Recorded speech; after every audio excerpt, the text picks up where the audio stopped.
yang berada di hadapan saya ni, Ustaz Tengkunya. Saya ni merupakan insan kedai dia tuan.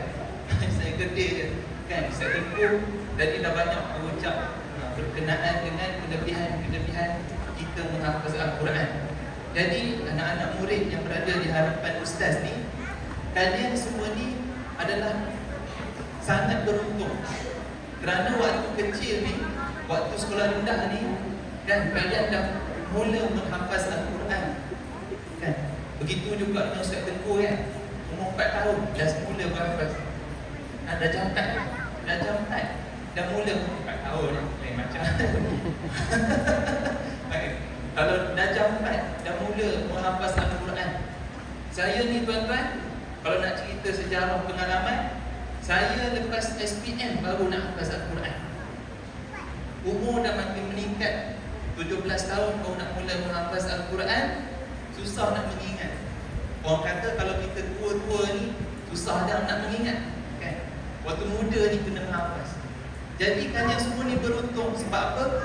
Bila mana waktu kecil ni kita dah hafaz Al-Quran kan, ada jemaah masjid juga kat belakang tu kan. Kita ni bila dah muda-muda kecil ni dah hafaz Al-Quran, bila dah besar masuk di peringkat menengah, diploma, ijazah dan perjalanan pendidikan kita tu nanti mudah untuk kita mengulang Al-Quran. Sebab itulah pesanan guru kita tadi, penyelaras program hafazan di Sri Al-Fatih ni, supaya kita ni jangan tinggal Al-Quran.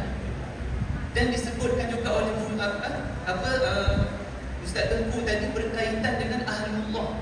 Kita semua ni adalah Ahlullah ni. Guru saya sebut tuan-tuan, semasa saya masuk diploma tahfiz di Ma'had Tahfiz Negeri Pahang, penyelaras program hafazan Ustaz Wan, Ustaz Rizwan dipesan, yang mana setiap sem dipesan kepada kita semua sebagai pelajar hafazan tahfiz ni, Ahlullah ni adalah kita sebenarnya berada dalam kalangan keluarga Allah Subhanahu Wa Taala.